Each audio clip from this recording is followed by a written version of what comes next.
Resident Evil 4, um jogo que revolucionou um gênero ou vários e renovou a franquia pro auge que ela iria alcançar. Oi, meu nome é Bad e eu queria começar dizendo que eu sou fãzaço da franquia Resident Evil. E Resident Evil 4 foi um dos jogos dessa franquia que foi mais importante, tanto pra si mesma, tanto pra todo mundo dos jogos. Criando, ou popularizando, eu não sei, a câmera Over the Shoulder, que é uma das perspectivas de câmera mais icônica do mundo dos jogos. Renovando todo o universo de jogos de tiro, de ação, de guerra, survival horror, stealth, RPG e muito mais. E desde que foi lançado, boa parte dos jogos adotaram esse novo tipo de câmera como padrão, porque foi algo absolutamente revolucionário para o universo dos jogos. Resident Evil 4, quando chegou no mercado, foi um sucesso, e até hoje tem notas altas em todos os videogames e plataformas que ele foi lançado. E ele foi lançado para muita coisa. Ele foi feito para GameCube, portado para PlayStation 2, depois da Xbox 360, PlayStation 3, Nintendo Wii, Steam, GOG, a PSN do PS4 e do PS5, Xbox One, Xbox Series, foi portado até pro Zibo, que é um console muito foda-se. A maioria das notas do Resident Evil 4 pelos críticos giram em torno de 100/100. E eu acho que depois de eu falar tudo isso, você sabe que esse jogo é absurdo. E nessa linha de raciocínio, dá pra imaginar o quão a Capcom é uma empresa capitalista que gosta de socar tudo na Big N. Resident Evil 4 clássico era pra ser originalmente um jogo exclusivo do Nintendo GameCube, e a Capcom quebrou o acordo com a Nintendo 2 meses depois. E diga-se de passagem, tudo que eles socarem na Nintendo é... E não foi a última vez que a Capcom fez isso com essa franquia, porque anos depois a Capcom lançou pro Nintendo 3DS o Resident Evil Revelations 1, e era pra ser exclusivo do portátil, até que a Capcom de novo quebrou o contrato com a Nintendo e lançou pra várias plataformas, e agora foi ridículo. E digamos que é uma atitude comum da Capcom, que eu elogio, até porque exclusivo é um porre. E se Resident Evil 4 fosse exclusivo e não fosse lançado pra tantas plataformas assim, talvez ele não seria tão famoso quanto ele é, e talvez não teríamos o remake dele hoje em dia. E a Capcom nos últimos tempos tem feito muitos remakes de jogos amados e revolucionários da franquia. Resident Evil 2 Remake em 2019, sendo um remake maravilhoso feito pela Capcom para os fãs da franquia e do Leon se sentirem um pouquinho mais amados, só que é um jogo ridiculamente bom. E é um jogo que eu diria que revolucionou muito no mercado de survival horrors, mesmo que tenha sido lançado numa época tão recente. E é um jogo que mostrou que bons remakes ainda existem, até porque ele foi lançado em 2019, que já tinha começado a época que remakes eram um pouquinho mal vistos. Resident Evil 3 Remake em 2020 sendo polêmico, lançado numa época um pouco complicada e de um jeito complicado. É dito como o pior dos remakes, tendo cortado quase metade de todo o conteúdo original pro jogo e não ter criado um verdadeiro perseguidor, já que o Nemesis é completamente scriptado. Só que depois de alguns anos, do Dave Jones surtando a cada anúncio da Capcom. Não é muito... Que isso? Ô, Leon! Ih, a Resident Evil 4 Remake!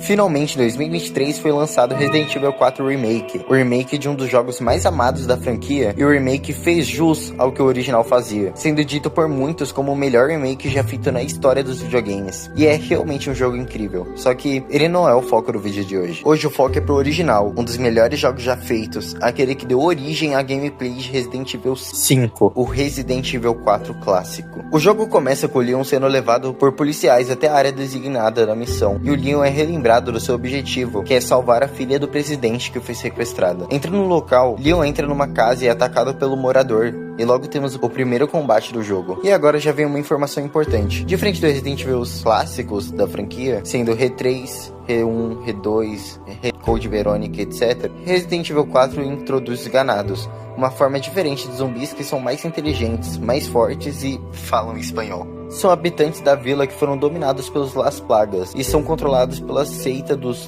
Los Iluminados. São capazes de montar armadilhas, usar armas e ferramentas, e um desses arrombados usa até uma motosserra. E evoluindo no jogo, nós finalmente chegamos à vila, que é uma das partes mais difíceis desse jogo, mesmo sendo só no começo dele. E aqui na vila a gente é atacado por inúmeros ganados, e temos que matar uma quantidade certa deles para poder tocar a cutscene final e a raid da vila acabar. Após o fim da raid da vila, nós continuamos o jogo até que a gente entra numa casa.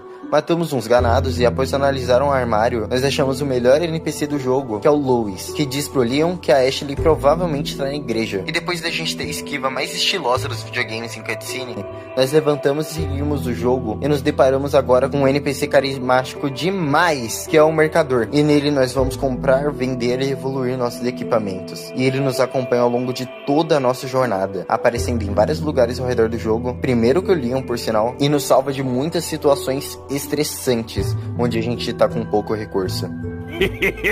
Thank you.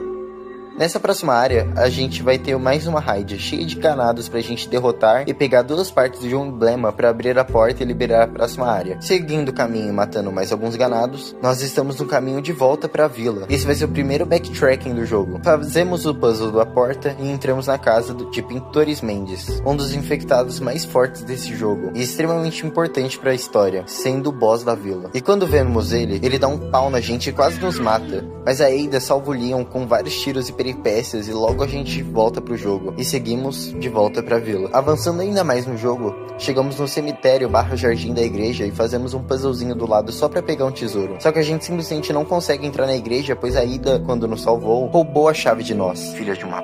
Voltando para trás, nós descemos uma ponte que vem antes da área e avançando na ponte, chegamos numa área diferentona, parecendo uma arena cheia de itens e corvos para coletar, e qualquer um que olha diz: Enfim, só que isso não é problema pra gente por agora. A gente sobe, entra numa porta, foge de uma pedra gigante e finalmente chegamos ao lago, onde tem uma boss fight extremamente carismática desse jogo, que é contra o Del Lago, um monstro lago que, querendo ou não, é bem fácil de matar, mas tudo bem, ainda é o começo do jogo praticamente. Avançando, a gente chega numa área chuvosa, mais escura, e fazemos um puzzlezinho com caixas d'água e matamos alguns ganados. E finalmente pegamos a chave da igreja. Pegamos o barco de volta e avançamos de barco até o navio onde a gente viu aquela área que parecia mais uma arena suspeita. E finalmente, depois de tudo isso, nossas suspeitas finalmente reveladas como completamente justificadas, quando, BUM!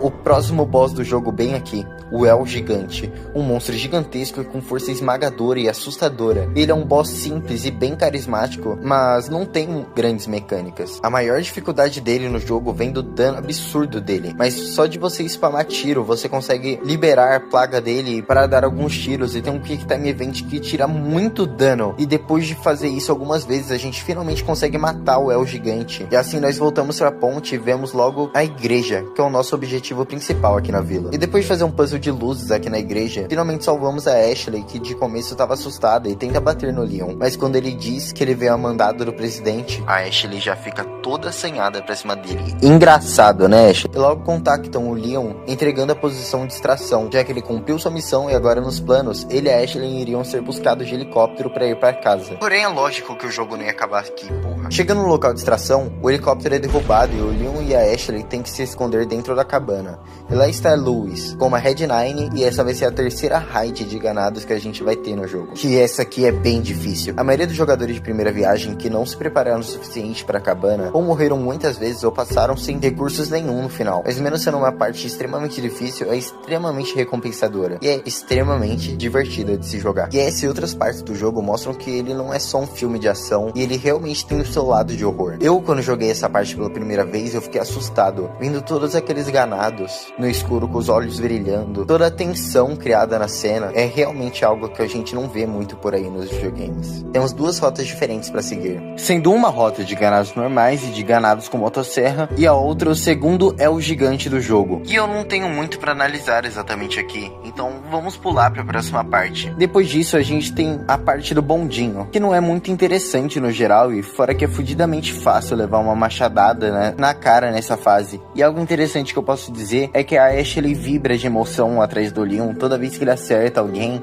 e derruba ele lá de cima do bondinho. E após a fase do bondinho, nós finalmente chegamos ao senhor maldoso que estava enforcando o Leon antes, Pintores Mendes. E chegando no local, Leon pede pra Ashley esperar do lado de fora, e então invadimos a casa com tudo. E logo o Pintores Mendes tenta atacar o Leon pelas costas e tenta enforcar o coitado de novo. Só que o Leon é zica. Ele dá uma rolada no chão e consegue explodir um barril e deixar o Pitoris Mendes todo fudido, com a coluna vertebral saindo pra fora do corpo e dividindo ele em dois. E agora você tem que dar o máximo de dano nele possível, atirando com todas as suas armas, atirando em barris de combustível, jogando granadas, e logo ele vai pra segunda fase, o que torna tudo ainda mais macabro e frenético, onde ele vira um monstro ainda mais sinistro, onde ele perde metade do corpo e o Las Plagas dele começa a servir como um método de locomoção, e ele começa a se abrir e agir como uma aranha, se pendurando nas coisas e andando por toda a arena. E essa cena é absolutamente bizarra, horrorosa de se ver. E pensando na mente de alguém que jogou Resident Evil 4 pela primeira vez há muitos anos atrás, quando a gente não tinha todos os gráficos que a gente tem hoje, essa cena foi extremamente impressionante, extremamente bizarra. Pois esse jogo, desde o lançamento dele, já que ele era um exclusivo do GameCube, que era um console que era mais potente do que a maioria, o jogo conseguiu ter uma atenção aos detalhes muito grande. E essa cena do Pitoris Mendes até hoje é algo legal de se ver. Na segunda fase, depois de algumas granadas, mais tiros e mais explosões, finalmente o Pitoris Mendes cai no chão e em meio àquele todo o caos e fogo da arena dele, ele morre na frente do Leon, deixando a última chave para trás, sendo seu próprio olho a chave pro castelo. Um ponto interessante que eu não falei pra vocês é que antes da fase do bondinho, a gente tinha uma porta que se a gente tentava interagir com elas, a gente não conseguia. E então a gente volta a fase do bondinho inteira, e lá na porta que a gente não tinha acesso antes, a gente usa o olho de Pitoris Mendes nela e finalmente liberamos o caminho pro castelo, que é a segunda parte do jogo. E depois de falar tudo isso, e eu falei bastante coisa sobre Resident Evil 4, você consegue entender o quão grandioso ele é, e o quanto ele se arriscou em transformar completamente a gameplay da franquia Resident Evil, que antes usava de câmera fixa e tinha muito menos ação e muito mais horror. E o jogo é gigante, tão extenso que se eu abordasse ele inteiro nesse vídeo ia ficar maçante pra vocês assistirem, porque o jogo, além da vila, ainda tem a parte do castelo e da ilha, que só essas partes davam outro vídeo inteiro, e vídeos que costumam abordar o jogo inteiro de Resident Evil 4, mesmo que de forma mais rasa, ainda assim costumam ter mais de 1 hora de duração. Então nesse vídeo somente me contia falar da parte da vila, que é a parte que mais me marcou no jogo, já que ela é a primeira parte e aqui carregou o jogo pra mim até eu conseguir entender o quão grandioso ele era, e foi a parte que me deu motivo pra continuar o jogo e perceber que ele só fica cada vez melhor daqui pra frente. E eu espero que com esse resuminho da parte da vila, você realmente se interesse pelo jogo e vá buscar entender por si mesmo o quão bom é Resident Evil 4, explorando o castelo e a ilha. E finalmente você entenda que mesmo sendo um jogo de 2005, ele é muito melhor do que muitos lançamentos atuais. E atropela muito jogo que a própria Capcom lança. Eu peço muito obrigado por vocês chegarem até aqui. Eu fico muito feliz de vocês terem visto o vídeo. E eu espero ver vocês no próximo vídeo do canal. E agora eu vou deitar. Até mais!